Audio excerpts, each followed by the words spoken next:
नमस्कार दोस्तों, हम एक बार फिर से और आज ये इस अध्याय का आखिरी एपिसोड है। पिछली बार हम आपसे सारी नेचर्स की बात कर रहे थे, कुछ एरियाज़ की बात की थी। मैंने क्लासिकल फिजिक्स के जो टॉपिक्स आपको पढ़ाए जाएंगे इन 2 वर्षों में उसके बारे में बात कर ली थी। क्वांटम मैकेनिक्स के बारे में बात नहीं की थी, बॉर्डर फिजिक्स के बारे में बात अभी नहीं की थी। तो इस बॉर्डर फिजिक्स का एक बहुत बड़ा हिस्सा क्वांटम फिजिक्स है और इस क्वांटम फिजिक्स में जिस जिस तरह के कणों की हम बात करेंगे उनकी लंबाई या तो परमाणु के आकार की है या परमाणु से भी छोटी है। मॉलिक्यूल की पढ़ाई, मॉलिक्यूल अणुओं के बारे में आप आमतौर से पढ़ाई कक्षा 11-12 के स्तर पर रसायन विज्ञान या केमिस्ट्री के सब्जेक्ट में करते हैं, यहाँ पर बहुत कम करते हैं, बहुत ही कम। तो यहाँ पर एक बात का ध्यान रखिए, आपका जो कॉमन सेंस है, जो आपका सामान्य ज्ञान है, वो इस एरिया में गायब हो जाता है, बिल्कुल लागू नहीं होता। इस एरिया में बिल्कुल लागू नहीं होता, आपका common sense does not apply. ये इस बात का ध्यान रखिए। जब आप क्वांटम मैकेनिक्स करते हैं तो आप उसकी एनालॉजी आपको नहीं बता सकता, उसके समरूप उदाहरण नहीं बता सकता। मैं क्या बता सकता हूँ आपको कि वहाँ से मैं कुछ नियमों को बनाऊँ और उन नियमों को प्रतिपादित करते हुए, बढ़ाते हुए और फिर एक्सपेरिमेंट्स से वेरिफिकेशन करके दिखाऊँ। तो एक्सपेरिमेंट्स मुझे ये दिखाते हैं कि जो प्रतिपादन, जो रूल्स मैंने बनाए थे या जो नियम मैंने बनाए थे वो नियम मेरे सही हैं। अब वो नियम आखिर तक सभी तरह की सिचुएशंस में लागू होते हैं, तो ये मुझे एक संबल प्रदान करते हैं और पूरा इस तरह का भरोसा देते हैं कि जो मैंने नियम बनाए थे वो सही थे। तो जो सारी की सारी क्वांटम मैकेनिक्स है, जो क्वांटम फिजिक्स है या माइक्रो फिजिक्स है, वो पूरी की पूरी इसी अवधारणा पर आधारित है जिसमें कॉमन सेंस अप्लाई नहीं होता, और या जो क्लासिकल फिजिक्स के रूल्स हैं वो यहाँ पर लागू नहीं होते। लेकिन इसका मतलब ये नहीं है कि क्लासिकल फिजिक्स के रूल्स गलत हैं।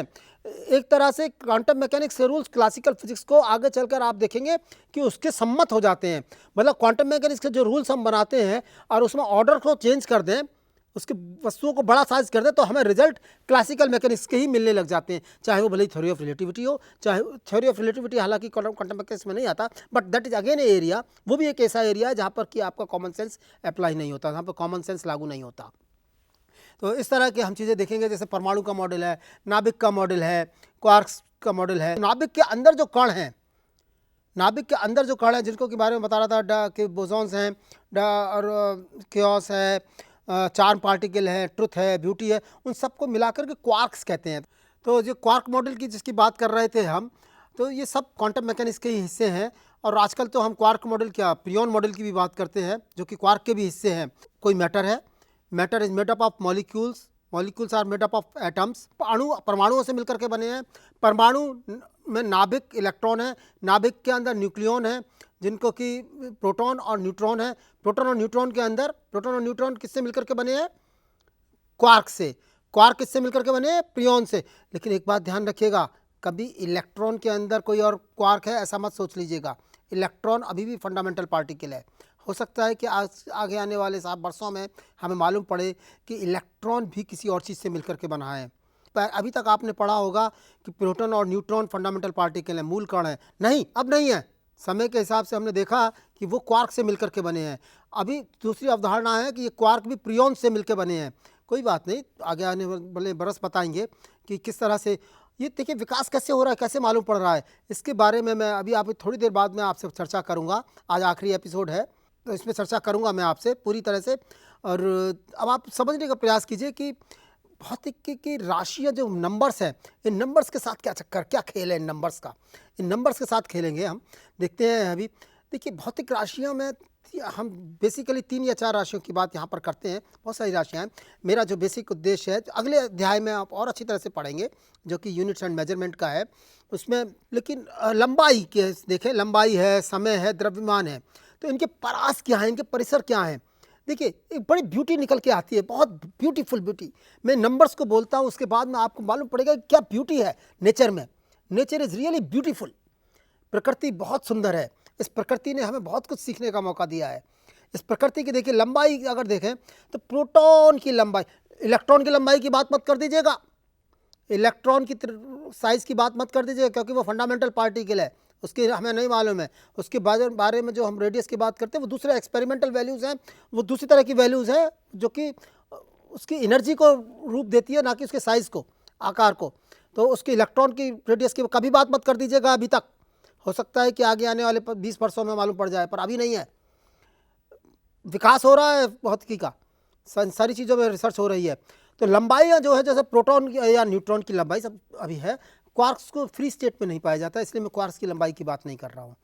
तो प्रोटॉन और लंबाई की बात जो 10⁻⁻14 मीटर्स, 10 एटोमीटर, एक attometre 10⁻⁻15 metres. Can you imagine how short it is? कितना छोटी नंबर है 10⁻⁻14 मीटर्स, कितनी छोटी लंबाई है। आप अपनी नंगी आंख से 10⁻⁻4 मीटर ही देख सकते हैं, या 100 माइक्रोन सिर्फ ही देख सकते हैं, उससे छोटा नहीं देख सकते हैं। आप अंदाज़ा लगा सकते हैं कि कितने छोटे पार्टिकल हैं ये 10⁻⁻15 मीटर्स, 10⁻⁻14 मीटर्स की लंबाई के प्रोटॉन और न्यूट्रॉन। और हमने हमारी विकास, हमारा जो संविज्ञान है, हमारी जो भौतिकी है, वो इतनी अंदर घुस गई है, इतनी विकसित हो चुकी है कि हमने इतनी छोटी रेडियो लंबाइयों के बीच में भी घुस गए हैं। उसके अंदर क्या है, इतनी छोटी लंबाई के अंदर क्या है, वो भी हमने मालूम कर लिया है, क्वार्क्स। और इतने 10⁻⁻14 मीटर से लेकर एस्ट्रोनॉमिकल डिस्टेंसेज, जो कि हमारे विश्व का आकार है, विश्व मतलब जिसमें कि पूरा ब्रह्मांड सब, मिल्की वे वगैरह सब शामिल हैं, उसकी लंबाई रफली 10⁻26 मीटर्स। तो जो पूरा परास है रफली 10⁻⁻14 से लेकर 10⁻26 तक, तो रफली 10⁻40 का नंबर आ रहा है रफली। देख रहे हैं ना आप, 40 का नंबर है, 10⁻40 का पूरा परिसर है। इसी तरह समय में देखें तो सबसे छोटी जो उम्र मालूम पड़ी है हमें अभी तक, वो लगभग हमें 10⁻22 सेकेंड्स, जो कि पार्टिकल्स जो रेडियो एक्टिविटी के बारे में तो आप जानते हैं, थोड़ा बहुत जानते हैं ना। अल्फा बीटा पार्टिकल निकलते हैं, अल्फा बीटा गामा पार्टिकल्स निकलते हैं, किसी रेडियम में से निकलते हैं, जिससे कि मैडम क्यूरी को उस पर नोबेल प्राइज़ मिला था। मैडम क्यूरी एक अकेली साइंटिस्ट हैं जिनको कि 2 बार नोबेल प्राइज़ मिला। कोई बात नहीं। तो 10⁻22 सेकेंड्स के समय है उन पार्टिकल्स का, जो कि बहुत छोटे छोटे पार्टिकल्स हैं और बहुत शॉर्ट लिव्ड पार्टिकल हैं। अंदाज़ा लगा सकते हैं 1 सेकेंड कितना छोटा होता है। मैं आपके साथ आधे घंटे तक बात कर रहा हूँ, 30 मिनट, मतलब 30 × 60 = 1800 सेकेंड, रफली 1800 सेकेंड बात करूँगा। और आप अंदाज़ा लगा सकते हैं किस समय की बात मैं कर रहा हूँ, 10⁻22 सेकेंड्स। मैं इसको सोचने में भी बहुत ज़रा ताकत लगानी पड़ती है। और इससे जो जितनी नॉलेज हमें आज तक है, इस समय 10⁻22 से लेकर 10⁻18 सेकेंड्स, जो कि पूरे विश्व की जिंदगी, इससे मानव जाति की विश्व जिंदगी की बात नहीं कर रहा हूँ, पूरे ब्रह्मांड की जो बारे में जो एक कैलकुलेशंस की गई हैं, जो रफ कैलकुलेशंस की गई हैं, वो उसकी लाइफ 10⁻18 सेकेंड्स। आप इसको बरसों में बदल के देखिए, कितने बरस बनेंगे। मानव का तो इतिहास लगभग 10 करोड़ साल का मैंने बताया था आपको, लगभग 10 करोड़ साल का होमो सेपियंस का। होमो इरेक्टस उससे पहले भी थे, जो कि लगभग 1 करोड़ साल पहले होमो इरेक्टस खत्म हो गए लगभग। तो इससे आप प्रयास देखिए, 10⁻22 से लेकर 10⁻18 तक। फिर से नंबर 40 का आ रहा है, 10⁻22 से लेकर 10⁻18 तक। फिर से नंबर 40 का आया। ये 40 का अंक बड़ा बढ़िया है। अली बाबा 40 शौर में ही 40 नहीं था, यहाँ पर भी 40 है। द्रव्यमान, इसी तरह से द्रव्यमान को अगर आप देखें तो एक इलेक्ट्रॉन, अगर एक इलेक्ट्रॉन सबसे छोटा पार्टिकल, जिसका कि मास हम जानते हैं, उसका साइज तो नहीं जानते, मास जानते हैं, रफली 9.1 × 10⁻31 kg, या रफली 10⁻30 kg कह लें राष्ट्रीय। और से लेकर पूरे विश्व का, पूरे ब्रह्मांड का जो एस्टिमेटेड मास है, जो एस्टिमेटेड द्रव्यमान है, वो रफली 10⁻55 kg है, रफली 10⁻55 kg। अंदाज़ा लगाइए कितना है। तो ये रफली हुआ 10⁻55 30, रफली 85 ऑर्डर्स। तो 40 40 85। तो ये जो 40 का संख्या है, 40 के और गुणकों की संख्या है, ये बड़ी इंपॉर्टेंट है। पता नहीं क्या नेचर, क्या पैटर्न छपा हुआ है इसमें, हम अभी तक इसको खंगालने में सफल नहीं हो पाए हैं। शायद कुछ ना कुछ पर इसमें पैटर्न है। तो ये कह सकते हैं कि देश दुनिया के अंदर या हमारे सामने जितनी भी परिघटनाएं हो रही हैं, जितने भी फिनोमिनास हैं, उनकी रेंजेस इन्हीं रेंजेस के बीच में है। समय का रेंज 10⁻22 से लेकर 10⁻+18 सेकेंड्स के बीच में। सिमिलरली लंबाइयाँ जो हैं, जो ज्ञात लंबाइयाँ हैं, 10⁻14 मीटर से लेकर 10⁻26 मीटर के बीच में। और द्रव्यमान जो है, द्रव्यमान और भार में अंतर है। मैं सिर्फ द्रव्यमान की बात कर रहा हूँ, सिर्फ द्रव्यमान, जो कि सब जगह अचर रहेगा, चाहे आप चंद्रमा पर जाएं, चाहे आप मंगल पर जाएं, चाहे आप कहीं जाएं, चाहे आप दूसरे सौर मंडल में चले जाएं, कहीं चले जाएं। तो उसको 10⁻30 जो कि इलेक्ट्रॉन का द्रव्यमान से है से लेकर 10⁵ kg के बीच में ही रहेगा। ऐसे जितने भी हमारे, ये देखिए आपको एक, मैं कोशिश कर रहा हूँ कि एक न्यूमेरिकल एस्टिमेशन हो कि जो वैल्यूज़ है वो, जो मान है, जो इन वेरिएबल्स के मान हैं वो किस रेंज में रहते हैं। तो आप इसका अंदाज़ा आपको लग गया होगा, मैं उम्मीद करता हूँ। तो अब आपको जितना डिस्कशन मैंने अभी तक किया है पिछले 3 एपिसोड्स में और आज मिलाकर के, इससे आपको अंदाज़ा लग रहा होगा कि भौतिकी के अंदर आप गुणात्मक और मात्रात्मक दोनों तरह के मात्राओं के बारे में बात करते हैं, दोनों तरह के परिचलनों पर बात करते हैं। आपके लिए गुणात्मक जितना ज़रूरी है उतना ही मात्रात्मक है। मात्रात्मक भाव ज़रा ज़्यादा ज़रूरी है क्योंकि वो वहाँ पर आपको इन परिघटनाओं के बारे में एक सोच, सीधी सोच देते हैं, सीधी समझ देते हैं। ये याद रखिएगा, भौतिकी के जितने भी नियम हैं वो सार्वभौमिक है, वो सार्वभौमिक है, सब जगह है, सार्वत्रिक है। समान नियम हर जगह लगेगा, अदरवाइज कोई नियम नहीं है। नाभिक के बारे में कोई नियम नहीं है, नाभिक के बारे में सारे मॉडल है। नाभिक किस तरह से काम कर, नाभिक के अंदर क्या है, परमाणु के अंदर क्या है, वो सब मॉडल्स हैं, नियम नहीं है। गुरुत्व का नियम है, इलेक्ट्रोमैग्नेटिज्म के विद्युत चुंबकत्व के नियम है, एम्पियर का नियम है, फैराडे का नियम है, लेंज का नियम है। तो आप चाहे जहां चले जाएं, डी ब्रोगली की हाइपोथेसिस है, डी ब्रोगली का नियम नहीं है। बोर का मॉडल है, बोर का नियम नहीं है, वो शेप बदलती है अलग ग्रहों पर अलग। कभी और चर्चा मिलेगी तो मैं आपको बताऊंगा कि जो दूसरी जगहों से, ये जो हमारे पृथ्वी ग्रह पर दूसरे मेट्रियॉइस या दूसरी ग्रहों के जो पत्थर हैं वो आते हैं, केटर्स में गिरते हैं, तो उनको हम कैसे पहचानते हैं। वो इसी तरह से पहचानते हैं क्योंकि वहाँ पर कुछ दूसरे नियम हैं, कुछ दूसरे मॉडल्स हैं। वहाँ पर मॉडल्स का फॉर्म यही मॉडल नहीं है जो कि हमारी धरती पर है। तो ये बहुत जितने भी नियम हैं, ध्यान रखिएगा, नियम हाइपोथेसिस में और मॉडल में बड़ा अंतर है, या थ्योरी में बड़ा अंतर है। तो जितने भी नियम है वो सार्वभौमिक है, मतलब कहीं पर भी चले जाइए, कभी भी रहिए, हर जगह एक से ही रहेंगे। हाँ, एक तीसरी चीज़ है इसको समझने में, सन्निकटन मतलब अप्रॉक्सीमेशन बहुत ज़रूरी है। देखिए आपने 9वीं 10वीं में पढ़े होंगे, एक कोई वस्तु समान गति से, समान चाल से गति करती है। कभी कोई ऐसा होता है क्या? कभी कोई देखी है कोई गति क्या आपने जो कि हम हर समय एक ही गति से, एक ही स्पीड से या एक ही चाल से चलती रहे? कभी नहीं होता, कभी हो नहीं सकता। लेकिन हम अप्रॉक्सीमेट करते हैं और फिर उसके बाद में चीज़ों को जोड़ते हैं। देखिए सब ये कहते हैं ना अक्सर कि भाई गुरुत्वीय त्वरण जो है, आपने हमेशा पढ़ा है, गुरुत्वीय त्वरण द्रव्यमान पर निर्भर नहीं करता। लेकिन अब आप इसको वास्तविकता में देखना चाहते हैं तो एक पत्थर और एक कागज़, दोनों चीज़ें एक साथ गिरा करके तो देखिए, आपने क्या देखा इस छोटे से एक्सपेरिमेंट में कि मेरा पेन जल्दी ज़मीन पर पहुंच गया, यहाँ पर किताब पर गिर गया, जबकि कागज़ को गिरने में ज़्यादा समय लगा। इसका अर्थ क्या हुआ? क्योंकि ये एक कंट्रोल्ड एक्सपेरिमेंट नहीं था। यहाँ पर क्या था, जब मैं ये कहता हूँ कि द्रव्यमान पर निर्भर नहीं करता त्वरण, गुरुत्वीय त्वरण किसी भी द्रव्यमान पर निर्भर नहीं करता, तो मैं वहाँ पर बहुत सारी अप्रॉक्सीमेशंस लगा रहा हूँ। वो अप्रॉक्सीमेशंस क्या है कि जो एयर रेजिस्टेंस है वो ख़त्म हो गया। एयर रेजिस्टेंस को मैंने कहा कि वो नेग्लिजिबल है ही नहीं, जबकि इस जगह पर मैं बैठा हुआ हूँ, यहाँ पर पूरा, यहाँ पर शीतलन, वायु शीतलन यंत्र, एयर कंडीशनर चल रहा है, उसका भी थोड़ा असर है। तो जब से मैंने ये कागज़ ये एक्सपेरिमेंट किया था तो आपने देखा होगा पेन जल्दी गिर गया और कागज़ बाद में गिरे। ऐसा क्यों हुआ, क्या हुआ? और जबकि एक तरफ मैं कह रहा हूँ कि सब गुरुत्वीय त्वरण द्रव्यमान पर निर्भर नहीं करता।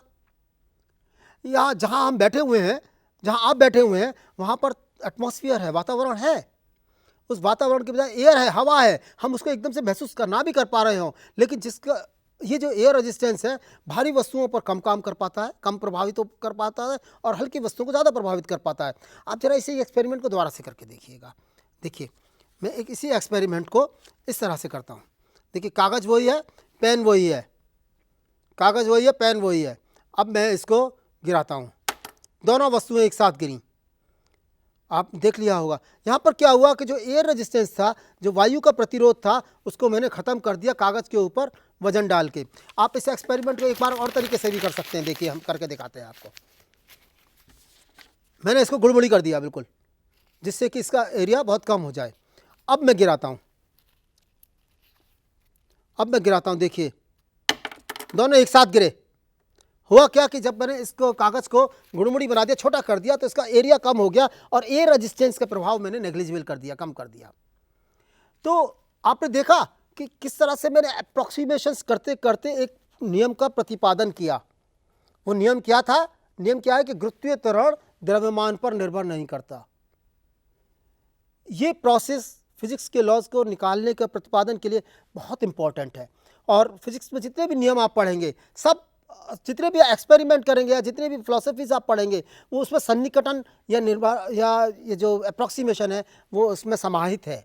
अदरवाइज कोई भी मोशन आप नहीं देख सकते जो कि पूरी तरह से एक समान हो। कोई गाड़ी आपने एक समान चलते हुए देखी है क्या दोस्तों?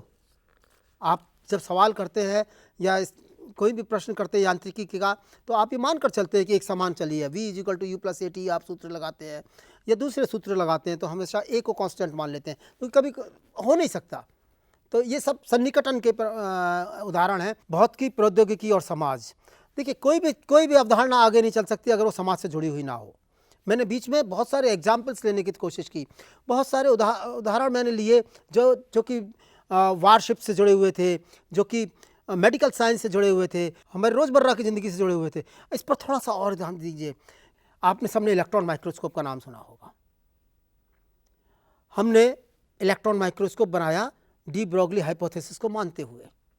आप इसके बारे में पढ़ेंगे अगली कक्षा में, अच्छी तरह से पढ़ेंगे कि देखिए इलेक्ट्रॉन माइक्रोस्कोप बनाया कैसे, कि इलेक्ट्रॉन को हमने तरंग मान लिया। इलेक्ट्रॉन कण है ना, अब इसको जब हमने स्पीड दी तो इसके कण को ना मान के इसको तरंग मान लिया।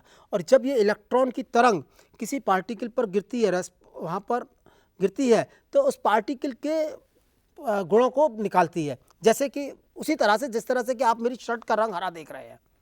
कैसे देख रहे थे? एक बार पुनः मैं याद दिलाता हूँ आपको कि सफ़ेद प्रकाश मेरी शर्ट पर गिरा, वो प्रकाश पूरी तरह से मेरी शर्ट पर अवशोषित हुआ और अवशोषित होकर के वहाँ से मेरी शर्ट के अंदर जो एटम्स और मॉलिक्यूल्स हैं वहाँ पर कुछ हुआ और उस कुछ से दोबारा एक बाकी सारे कलर्स तो अंदर दबे रह गए, सिर्फ हरे रंग का प्रकाश उत्सर्जित हुआ। तो मेरी शर्ट का रंग आपने देखा हरा। कैसे देखा? क्योंकि उस पर किसी पार्टिकल का इंटरेक्शन हुआ। इसी तरह से आप इनको आगे बढ़ते जाते हैं। इलेक्ट्रॉन माइक्रोस्कोप बनाया। अब इलेक्ट्रॉन माइक्रोस्कोप से जब हमने पार्टिकल्स को देखा तो हमें पार्टिकल्स की या अणुओं की संरचनाएं मालूम हुई कि अणु कैसे होते हैं, अणुओं के अंदर बीच में क्या क्या चीज़ें हैं, वहाँ पर क्या क्या चीज़ें हैं। Scanning electron microscope, scanning tunnelling microscopes, जो कि हमें साइंस के कुछ रूल को, नियमों को और कुछ उसके प्रतिपादकों को इस्तेमाल करते हुए हमने इन तकनीकों को बनाया। उन तकनीकों से हमें दोबारा से पार्टिकल्स को और अच्छी तरह से देखने का मौका मिला और वहाँ पर हमें क्वांटम डॉट्स मिले। जो ये जो सारे आप कंप्यूटर देख रहे हैं ना, मैंने एक स्टेटमेंट दिया था आज से 2 साल पहले और आप देखते रहे होंगे रोजाना कि पूरी की पूरी बड़ी से बड़ी लाइब्रेरी भी एक एल्पिन की नोक पर आ गई है। वो कैसे आ गई है? वो इसी एक सतत प्रयास का हिस्सा है कि साइंस ने टेक्नोलॉजी को बनाया, टेक्नोलॉजी ने नई साइंस को बनाया, नई साइंस ने फिर से एक नई टेक्नोलॉजी को बढ़ाया, फिर से एक नई साइंस बनी and so far so on. तो ये ध्यान रखिए कि today's science is tomorrow's technology, yes, but today's technology gives birth to a new science. It is not only the case of material science. दोस्तों, मटेरियल साइंस एक ऐसा area है जिसमें कि आप खूब पैसा कमा सकते हैं। शिक्षा का एक बहुत बड़ा उपयोग पैसा कमाने में भी है, आपको अपनी जीविका कमाने के लिए भी है। इस पूरे दुनिया भर में जितनी रिसर्चेज हो रही हैं उसकी लगभग 70% फंडिंग, लगभग 70% फंडिंग मटेरियल साइंस पर जा रही है दोस्तों। और ये सबसे एक्साइटिंग एरिया है इस समय और ये समाज की ज़रूरत है, क्योंकि आपको ऐसे एरिया चाहिए। देखिए, मैं आपसे एक सवाल पूछता हूँ, समाज क्या चाहता है? समाज किस तरह से सोचता है? आपकी कार 1000 किलो की, रफली 1000 किलोग्राम की, उसमें आमतौर से 2 लोग बैठे ऑन एन एवरेज, उन दोनों लोगों का द्रव्यमान कुल मिलाकर कितना होगा? 200 किलोग्राम, ज़्यादा से ज़्यादा। चलिए, मैंने 200 किलोग्राम मान लिया, हर दोनों को 100 किलोग्राम का मान लिया, तो पूरी कार का द्रव्यमान कितना हो गया? 1200 किलोग्राम। अब 1200 किलोग्राम में जो आप चलाने के लिए पेट्रोल खर्च कर रहे हैं, जो फ्यूल खर्च कर रहे हैं, वो फ्यूल तो आपको 1200 किलोग्राम खींचने के लिए कर रहे हैं, क्योंकि वो गाड़ी भी तो खींचेगी उसी फ्यूल से। और लेकिन उसका उपयोग कितने में है? सिर्फ 200 किलोग्राम को आगे करने में, सिर्फ 200 किलोग्राम को खींचने में। तो आप देख रहे हैं, समझ रहे हैं कि कहाँ गड़बड़ हो रही है कि 200 किलोग्राम को आपको खींचना है और आपको जानबूझकर 1200 किलोग्राम को खींचने के लिए ताकत लगानी पड़ रही है। जो फ्यूल खर्चा करना पड़ रहा है वो 1200 किलोग्राम के लिए करना पड़ रहा है। वो क्यों? क्योंकि जो मोटर गाड़ी के जो पार्ट्स हैं उनको लोहे का बनना जरूरी है, क्योंकि उनके लिए एक नियत मैकेनिकल प्रॉपर्टी चाहिए, यांत्रिक गुण चाहिए कि वो जिनका टेम्परेचर बढ़ जाए वो पिघले नहीं। उनमें एक नियत तरीके का टेंसाइल स्ट्रेस चाहिए, उनमें एक नियत तरह पूरी इंजीनियरिंग इस पर है, ऑटोमोबाइल इंजीनियरिंग जो मैं बोल रहा हूँ आगे। तो उस सब पार्टिकल्स से, वो सब सिस्टम चाहिए। कल को कुछ हमारे पास ऐसे सिस्टम बन जाए कि जिसमें प्रॉपर्टीज तो लोहे जैसी ही हो, प्रॉपर्टीज तो उसके गुण तो लोहे जैसे हो, सारे सारे मैकेनिकल गुण, लेकिन उसका द्रव्यमान बहुत कम हो, उसकी डेंसिटी बहुत कम हो, प्लास्टिक पॉलीमर्स। ओके, इस तरह के एल्यूमिनियम मैग्नीशियम एलॉयज आजकल यूज होते हैं। एल्यूमिनियम मैग्नीशियम एलॉयज आजकल यूज हो रहे हैं बहुत सारी गाड़ियों में, स्पेसशिप में भी वो यूज हो रहे हैं, लेकिन अभी वो हमारी गाड़ियों में यूज नहीं हो पा रहे हैं, थोड़े दिनों में होने लगेंगे। आप अपने जीवन काल में देख लेंगे कि आपकी गाड़ी का इंजन एल्यूमिनियम मैग्नीशियम एलॉय का होगा, ना कि लोहे का होगा, क्योंकि उसकी मैकेनिकल प्रॉपर्टीज़ को हम अच्छी तरह से पढ़ रहे हैं, उसके इलेक्ट्रिकल प्रॉपर्टीज़ को अच्छी तरह से पढ़ रहे हैं, थर्मल प्रॉपर्टीज़ को अच्छी तरह से पढ़ रहे हैं, और वहाँ पर कुछ दूसरी चीज़ें मिला करके हम दूसरी चीज़ों को देख रहे हैं। पूरी सुपर कंडक्टिविटी इसी तरह से डेवलप हो रही है। तो देख रहे हैं समाज क्या चाहता है। तो हो सकता है कि आगे आने वाले दिनों में आप अपने जीवन काल में पाएंगे जो गाड़ी आज आपकी 20 किलोमीटर पर लीटर देती है, ज़्यादा से ज़्यादा, इससे ज़्यादा तो कोई गाड़ी शायद अभी नहीं देती है। 4 पहिया वाहन की बात मैं कर रहा हूँ। वो वाहन अगर उसमें प्लास्टिक के इस तरह के सामान लगेंगे जो कि एरोडायनामिक प्रॉपर्टीज़ और दूसरी मैकेनिकल थर्मल प्रॉपर्टीज़ को सपोर्ट करें, तो वही गाड़ी आपको 70 किलोमीटर पर लीटर का एवरेज देगी। समाज यही चाहता है आपसे, और समाज इस तरह से कैसे होगा? ये भौतिकी, प्रौद्योगिकी, मटेरियल साइंस, केमिस्ट्री, इन सारे एरियाज़ को मिलकर के काम करना होगा, और ये सारे एरियाज़ मिलकर के इस तरह की चीज़ों को बनाएंगे। इसी तरह से देखिए, मैंने आपको जब हीट इंजन की बात कर रहा था मैं आपसे, तो ऊष्मा गतिकी के मैं कह रहा था कि उसके नियम जो हैं वो इंजन्स और हीट इंजन्स को देख करके बने हैं। मैक्सवेल साहब की मैंने बात की कि सब इलेक्ट्रोमैग्नेटिज्म के लॉज बनाए। इस सब में सबसे पुरानी चीज़ को मैं भूल गया। हिस्टोरिकल, मैंने शुरुआत हिस्टोरिकल से की थी, सबसे पुरानी चीज़ को दोस्तों मैं भूल गया। आप याद कीजिए, मैंने बात की थी होमो इरेक्टस से, कि लोग भूमिपेट का, आप कभी मौका लगे तो इस तरह की गुफाओं में जाइएगा जो कि लाखों साल पुरानी है। दक्षिण अफ्रीका में ज़्यादा है, पूरे दुनिया की जो गेव्स अभी मौजूद है, और लेकिन अभी जो है हमारे हिंदुस्तान में भी एक बड़ी बढ़िया जगह है। भोपाल के पास एक जगह है भीमपेटका। इस भीमपेटका का कुछ महाभारत के साथ कुछ संबंध है, मैं उसको अभी नहीं बताना चाहता हूँ। तो आप कभी इन भीमपेटका में जाइएगा तो आप देखेंगे कि वहाँ पर किस तरह से पत्थरों में काम किया हुआ है। खैर, मेरा प्रश्न यहाँ पर उसको इंगित करना नहीं है, लेकिन एक होमो इरेक्टस की कैरेक्टरिस्टिक्स के ऊपर जाना। उन्होंने अग्नि, मुझे याद है, मैंने इस लेक्चर को स्टार्ट किया था, सबसे पहले दिन स्टार्ट किया था तो अग्नि का से शुरू किया था कि किस तरह से घर्षण हुआ, दो पत्थरों को बीच में एक दूसरे से मारा, घिसा, और उससे वहाँ से अग्नि निकाली, और उस अग्नि से उन्होंने अपने लिए मांस को गर्म किया और पकाया, और उससे अपना जीविका चलाई। अग्नि क्या है, घर्षण क्या है, और उसके बाद में माचिस आई। देखिए, अग्नि साइंस थी। साइंस का नाम बहुत पुराना नहीं है, शायद 400 बरस पुराना, 400-600 साल पुराना ही है, लेकिन दे वर एग्जिस्टिंग। आप याद कीजिए, मैंने शुरू में कहा था कि विज्ञान का रूप शायद उतना ही पुराना है जितनी की मानवता है। विज्ञान उतना ही पुराना है जितना कि मानवता है। अब मैं उसको प्रूफ, उसके एक वेरिफिकेशन की तरफ आ रहा हूँ। आपने अब महसूस कर लिया होगा दोस्तों कि अग्नि साइंस है, घर्षण अग्नि एक इफेक्ट है, टेक्नोलॉजी है, साइंस उसकी घर्षण है, फ्रिक्शन है, जिसको कि हमारे पूर्वजों ने समझा था, और उसके बाद में हम उसको माचिस तक ले आए। ये मॉडर्न साइंस है, जहाँ पर कि हमने केमिस्ट्री को भी इसमें जोड़ा और इस तरह की चीज़ों को जोड़ा। तो इस तरह से सब साइंस का, विज्ञान का, भौतिकी, रसायनी या जीव विज्ञानी, जो भी कुछ, उन सबके मिलन से ही आगे चीज़ें बढ़ती हैं। और मैं यहाँ पर हालांकि भौतिकी की बात कर रहा हूँ, मेरे सारे उदाहरण भौतिकी के थे, और आगे आने वाले उदाहरण भी मुख्यतः भौतिकी के होंगे। लेकिन ऐसा मत समझिएगा कि सिर्फ भौतिकी है, सारे उदाहरण साथ मिले हुए हैं। ये नेचर तो एक है, हमने और आपने मिलकर के इसको कई भागों में विभक्त किया है। इसी तरह से दोस्तों सिलिकॉन चिप आई, सिलिकॉन चिप बनी इसी कंडक्टर से, मटेरियल्स को पढ़ करके, और उसने आज देख रहे हैं आप कि सारे कंप्यूटर्स बना दिए, और इतने कंप्यूटर में इतनी चीज़ें आ गई। नई चीज़ है, वैकल्पिक ऊर्जा का संसाधन हुआ है पिछले कुछ वर्षों में। आपने solar energy, wind energy, nuclear energy, इन सब को देखा है। और ये आपके पुस्तक में है, और आप जरूर पढ़िएगा कि किस देश में, क्योंकि मैंने शुरुआत की थी आपसे कि अलग अलग सभ्यताओं में विज्ञान का विकास किस तरह से हुआ है, और कहाँ कहाँ किस किस वर्षों में हुआ है। यूरोप में पिछले 400 साल की कहानी है, हमारे देश में, हमारी सभ्यता में ये BCs की कहानी है, 5000 साल की लगभग पुरानी कहानी है, और होमो इरेक्टस से मैंने स्टार्ट किया था। तो इस सब आपकी पुस्तक में पूरी लिस्ट है एक, कि कहाँ कहाँ के वैज्ञानिक ने क्या क्या काम किया, और किस देश के थे। हमारे देश के भी इसमें शामिल हैं। प्रयोग तथा सिद्धांत मैंने बताया, कई सारी दफ़ा मैं इधर से उधर जाता रहा, और मैंने प्रयोगों से बताया कि प्रयोगों से कई दफ़ा हमने प्रयोगों से रिज़ल्ट निकाले हैं, कई दफ़ा हमने रिज़ल्ट से प्रयोग निकाल किए हैं, चाहे वो एटॉमिक एनर्जी का एक्सपेरिमेंट हो, चाहे वो न्यूक्लियर फिशन का एक्सपेरिमेंट हो, चाहे वो SEM का एक्सपेरिमेंट हो, स्कैनिंग इलेक्ट्रॉन माइक्रोस्कोप्स हों, चाहे वो स्कैनिंग टनलिंग माइक्रोस्कोप्स हों, एट्सेट्रा एट्सेट्रा। दोस्तों, प्रकृति में 4 तरह के मूल बल हैं। गुरुत्वाकर्षण बल है, विद्युत चुंबकीय बल है, प्रबल नाभिकीय बल है, दुर्बल नाभिकीय बल है। इन चारों बलों को हम एकीकरण करके देख सकते हैं और इस पर नोबेल प्राइज़ मिला है। ग्रैंड यूनिफिकेशन थ्योरी, उसको बलों का एकीकरण किया गया है। आप इन चारों बलों को आप अपनी पुस्तक से पढ़िएगा। इन चारों के रेंज अलग हैं। गुरुत्वाकर्षण बल इन सब में सबसे हल्का है, इसका गुरुत्वाकर्षण बल सबसे कमज़ोर है।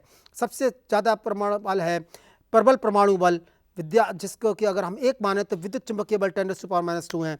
परमाणु बल जो 10⁻13 ऑर्डर के हैं। गुरुत्वाकर्षण बल 10⁻13 9 के ऑर्डर के हैं।